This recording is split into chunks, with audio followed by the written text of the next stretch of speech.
नमस्कार, मैं अंजना सिंह और आप देख रहे हैं मेरे साथ नेशन स्टार। नीतीश कुमार महागठबंधन के साथ ही इंडिया गठबंधन को अलविदा कह चुके हैं। विपक्षी गुट अब भी यह दावा कर रहा है कि नीतीश कुमार के बाहर निकलने से कोई नुकसान नहीं हुआ है। वहीं विपक्षी को भरोसा था कि वह बिहार, महाराष्ट्र और पश्चिम बंगाल में बेहतर प्रदर्शन के जरिए 2019 में भाजपा वाली बढ़त को कम कर सकता है। हालांकि नीतीश कुमार के पाला बदलने के बाद बीजेपी को इसका अधिक फायदा मिलने की उम्मीद है। वहीं पश्चिम बंगाल में ममता बनर्जी ने भी इंडिया गुट को झटका दे दिया है। ममता बनर्जी ने घोषणा की है कि तृणमूल कांग्रेस अकेली ही चुनाव लड़ेगी। वहीं कांग्रेस ने महाराष्ट्र में उद्धव की शिवसेना के साथ बने रहने की उम्मीद जताई है। इसमें बहुजन विकास आघाड़ी को भी शामिल होने की संभावना है। वहीं नीतीश कुमार की जेडीयू के साथ गठबंधन विपक्षी गठबंधन अयोध्या के पृष्ठभूमि में होने वाले कठिन लोकसभा चुनावों के लिए सड़क पर उतरने की उम्मीद कर रहा था। इस बीच विपक्षी गठबंधन के लिए नए सिरे से संकट पैदा हो गया है। इस बीच विपक्षी धड़े वाले इंडिया गठबंधन के भीतर अन्य सहयोगियों के बीच तालमेल नहीं बनने पर अभी स्थिति और गंभीर हो सकती है।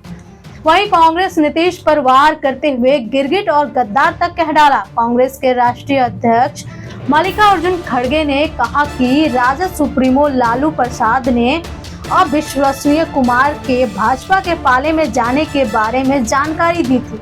वहीं विपक्ष ने बिहार, महाराष्ट्र और पश्चिम बंगाल को ऐसे राज्यों के रूप में देखा है जहां महागठबंधन 2019 में बीजेपी के सीटों को काफी हद तक कम कर सकता है।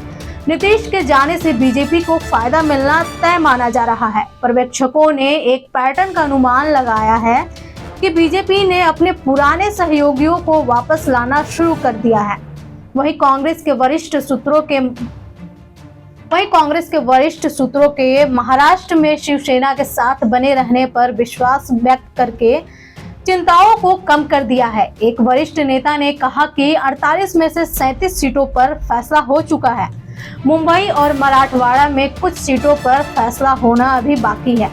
शहर में सेना के पारंपरिक दावे और कांग्रेस के वहां जीतने के अपने इतिहास को देखते हुए चुनौतीपूर्ण हो सकता है। गठबंधन में प्रकाश अंबेडकर की बहुजन विकास आघाड़ी को शामिल करने की उम्मीद के साथ समझौता को कागज पर अंतिम रूप देने के लिए 30 जनवरी को सहयोगियों की बैठक महत्वपूर्ण मानी जा रही है।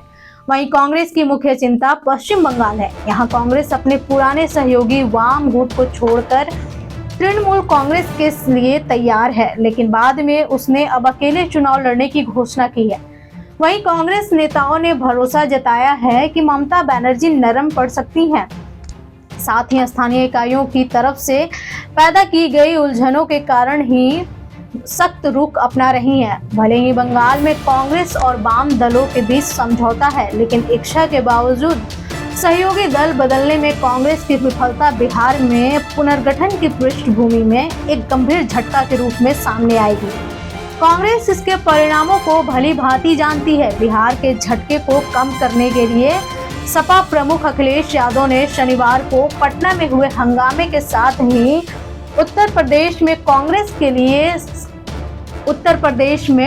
लिए 11 सीटों की घोषणा की है। इसका मकसद इंडिया गठबंधन की चिंताओं को दूर करने और इसकी एकजुटता का संदेश देने के लिए था। सपा ने पहले ही जयंत चौधरी की पार्टी आरएलडी से डील पक्की कर ली है। वहीं एसपी ने कहा कि कांग्रेस के साथ दूसरे दौर की बातचीत चल रही है। वहीं एसपी ने कहा कि कांग्रेस के साथ दूसरे दौर की बातचीत चल रही है। इससे हिस्सेदारी में संभावित बढ़ोतरी की संकेत मिल रही है।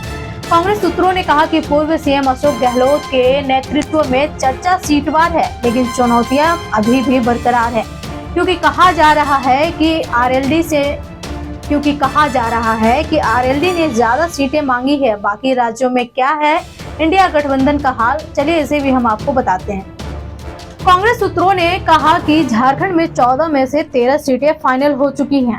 तमिलनाडु गठबंधन ऑटो पायलट पर है। हालांकि जम्मू कश्मीर और दिल्ली पर अभी तक कुछ फाइनल नहीं हो पाया है। अगले सप्ताह से घोषणाएं आनी शुरू हो जाएंगी। इससे अब सभी के संदेह दूर हो जाएंगे। हमें महाराष्ट्र को लेकर कोई चिंता नहीं है।